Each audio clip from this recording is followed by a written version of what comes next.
back, everyone. Sure, it's Valentine's Day tomorrow, but the reality is that more and more people are choosing singlehood as their path to happiness. Okay. So in addition to certain members of our audience, Drew Barrymore, Sharon Stone, and Tracy Ellis Ross are just a few on the growing list of people loving their choice to fly solo. Well, our next guest is a professor of psychology at the University of Toronto whose research currently focuses on long-term singlehood and well-being. Very cool. And he's here today to talk all about it. Jeff McDonald, welcome to the So Show. Jeff, this is your audience. It's your audience. So, Jeff, it turns out that you were actually initially doing most of your research on couples and dating and attachment styles, and then something made you jump over to start to research singlehood. What happened?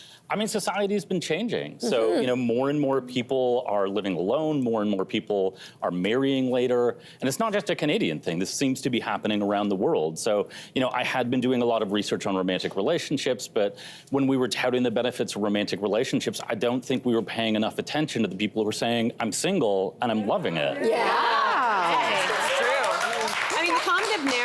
The common narrative around single people often focuses on the lack of a partner, but your work really does focus, as you said, on the well-being of single people more holistically. So from your research, what have you discovered that single people tend to prioritize? Yeah, I mean, I think it's true when people think about single people, they think of it in terms of sex and dating. And so we asked single people, if you were building your perfect single life, what would your top priorities be?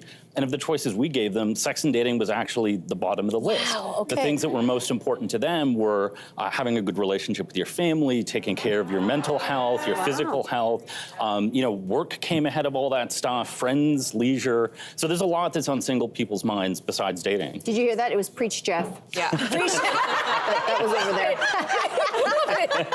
So, Jeff, in your lab, you're working on building sort of a profile of a single person. So we want to pick your brain about that a little bit. So my mom, for example, she's in her 70s and couldn't be happier being single. So is there a certain age where single people tend to be happier? Yeah, what our research is suggesting is that, you know, if you're thinking of like older single people as like unhappy, that's not true according to our research. So at about age 40, single people start to get happier and happier with being single. So yeah.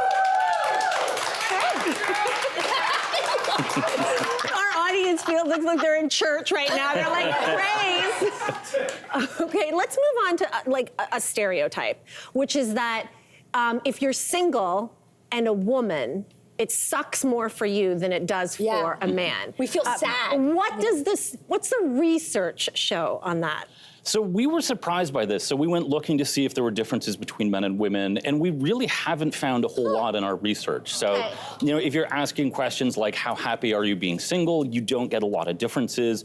What we think is that even though like the average numbers bear out the same for men and women, there's gonna be very different experiences. So the kinds of stories, for example, that people tell about single women versus single men tend to be different. That, for example, single women get stereotyped as cold, and that's something that single men don't get stereotyped as. So, yeah. Okay, we've covered age, we've covered gender, but what has your research found about who is actually best at being single, if that makes sense? Yeah, for sure. I mean, one of the big things we found, and I think this is the problem this romantic relationship researchers had, is that we assumed that everybody wanted to be in a relationship. And it turns out that one of the big factors that predicts who's happy being single is the people who aren't interested in being in a relationship. In fact, you know, the happiest singles tend to be people who've never been married or never even been on a date, for example. Oh, yeah, wow. For sure. So, you know, that's in terms of, you know, do you want to be in a relationship? That's really important. You know, things like, are you good at managing your emotional world? Are you emotionally healthy? Are you emotionally balanced? The people that we would call securely attached tend to be good at taking care of themselves. They're good at making relationships with their friends and their family, which is really important for single people, but it's important for everybody, right? Yeah. It wasn't that long ago when the expectation was like you didn't have sex before marriage, and some cultures still really subscribe to that idea. But in terms of just a sort of more attitude around sex and monogamy, how do you think think that has affected or changed maybe the well-being of single people, our attitudes towards sex?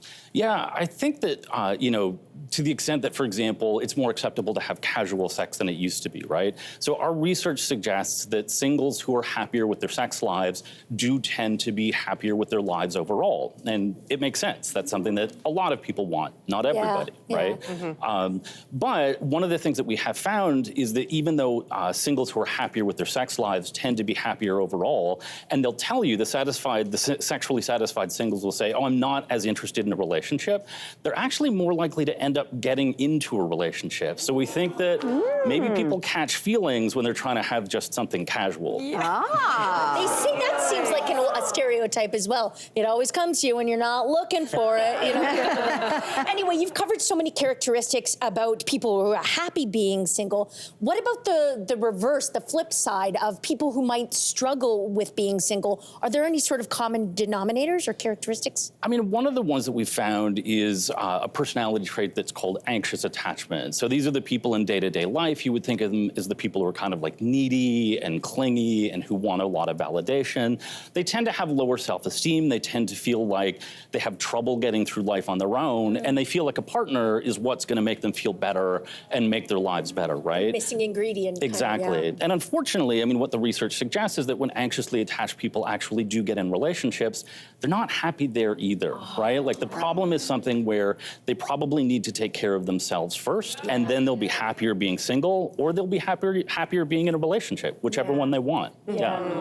But don't you think there's also external factors? Because in many ways, it seems like society and the systems within society make it challenging to be a happy single person, even though you genuinely are. Would you agree with that? For sure. I mean, it's definitely not a world that was built for single people. And so, for example, there's tax laws where if the person that you live with is your wife or your husband, you get a tax break. If it's a roommate, you don't get the same tax break, right? Yeah. That's all they hear. I hear it. I hear it. Stuff, yeah. The field that you're doing your research in is still relatively new. So where is the future of this research going? What would you like to explore next? Yeah, it is really new. And so there's a lot of, I think, important directions that we still have to go. So, I mean, one of them, for example, is I think that there's going to be big differences across countries and cultures with this sort of thing.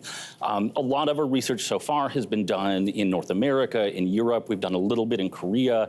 But we think, for example, the kind of pressure that you get from your family is going to be really different across different cultures, and so that will constrain people. We also think things like how much income you have is going to be important. So, it's going to be easier to be a happy single if you've got a lot of money than if you don't have a lot of money. So those are the kinds of things and a lot more that we want to start paying attention to in the future. Well, in the future, when you do some more labs and more research, all that smart stuff, will you come back and tell us about it? I'd love to. Because this has been wonderful, Jeff. Thank you so much. We really appreciate it. Hey there, wasn't that great? Do you know where you can find some equally good content? Our YouTube page. It's filled with discussions, debates, and some laughs. Head there now, like and subscribe.